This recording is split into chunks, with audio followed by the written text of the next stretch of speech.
Hello दोस्तों, welcome to education ocean. और आज हम पढ़ने वाले हैं क्लास 10th की poem the ball poem by John Berryman. अब जो हमारे पोइट है जॉन बेरीमैन, ये एक अमेरिकन पोइट है और एक शॉर्ट स्टोरी राइटर भी हैं।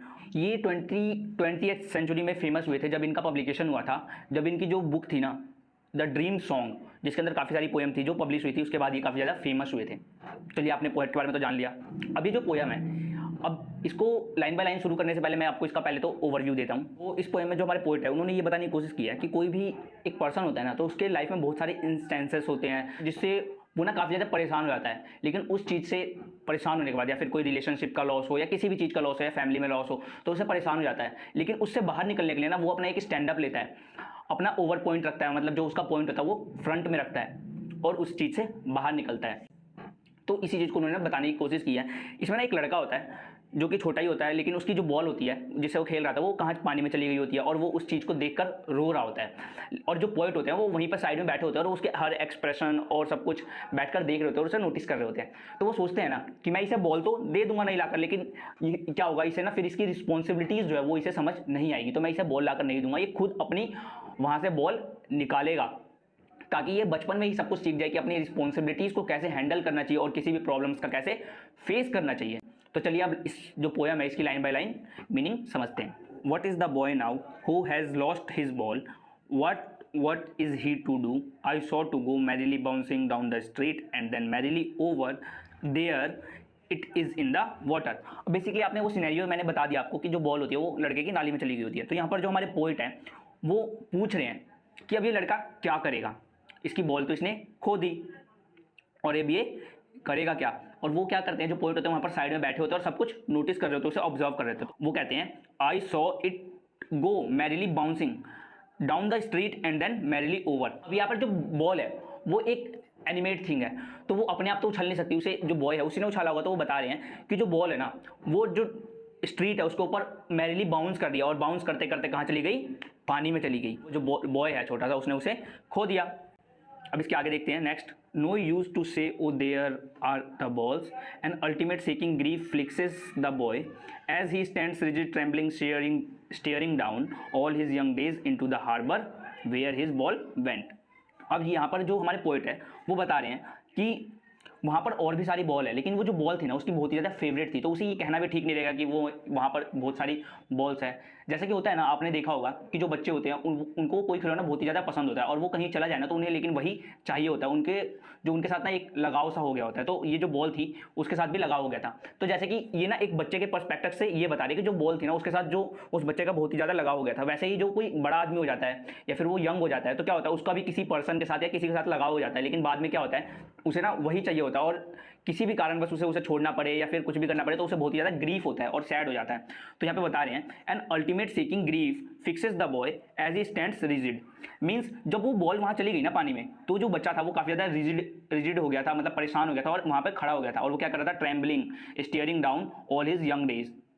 और वो क्या कर रहा था वहाँ पर, रिजिड ट्रेम्बलिंग यानी कि शिवरिंग टाइप समझ लो, ऐसे कर रहा था और बॉल को नीचे की तरफ देख रहा था। क्यों? क्योंकि जो वो बॉल थी वो पानी में चली गई थी। मीन्स जो उसकी यादें थी जब उसे वो बॉल आई थी और जितने समय से वो उस बॉल के साथ खेल रहा था, तो उसकी जो यादें थी उस बॉल के साथ ही कहाँ चली गई थी, पानी में चली गई थी। To the harbour where his ball went. अब हार्बर क्या होता है, जो शिप्स होती है ना वो पानी में एक साथ लाइन में खड़ी होती है, तो उसी जगह को हार्बर कहते हैं। तो वहीं पर क्या हुआ, जो बॉल थी उसकी जो सारी यादें थी उस बॉल के साथ वो पानी में चली गई।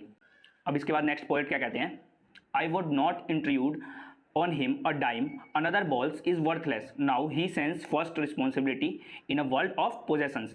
अब यहाँ पे जो पोएट है वो कह रहे हैं कि जो वो बॉय है ना उसको मैं कोई भी इंट्रोड्यूस नहीं करूँगा। क्यों? क्योंकि या फिर उसको डिस्टर्ब नहीं करूँगा। क्यों? क्योंकि वो बॉल थी ना उसके लिए वो वर्थलेस थी। अगर मैं उसे, जो यहाँ पर उन्होंने बोला intrude him on a dime, means वो जो डाइम है ना वो वहाँ पे करेंसी, अगर मैं उसे वो करेंसी दे दूंगा, मतलब पैसे दे दूंगा और वो दूसरी बॉल ले आएगा, लेकिन जो दूसरी बॉल है ना उसके लिए वर्थलेस होगी।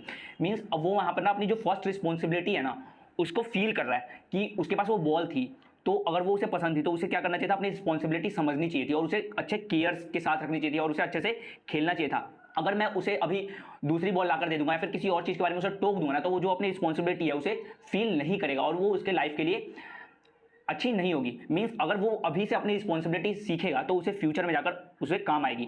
अभी ना वर्ल्ड ऑफ पोजेशन, यहाँ पे पोजेशंस का मीन्स मटेरियलिस्टिक थिंग के लिए, मतलब वो जो बॉल है उसके साथ उसको केयर करनी चाहिए थी, उसके साथ खेलना चाहिए था और अगर ऐसा ही होगा, अगर वो यंग हो जाएगा अपनी लाइफ में और उसको कोई भी प्रॉब्लम आएगी, अगर वो उस चीज़ की केयर करेगा ना, तो उसे अपनी रिस्पॉन्सिबिलिटीज समझ आएगी। तो इसीलिए मैं उसे नहीं टोकूंगा, उसे ये जो रिस्पॉन्सिबिलिटी फील हो रही है उसे अपने आप ही इससे छुटकारा पाना होगा या फिर उसे संभालना होगा।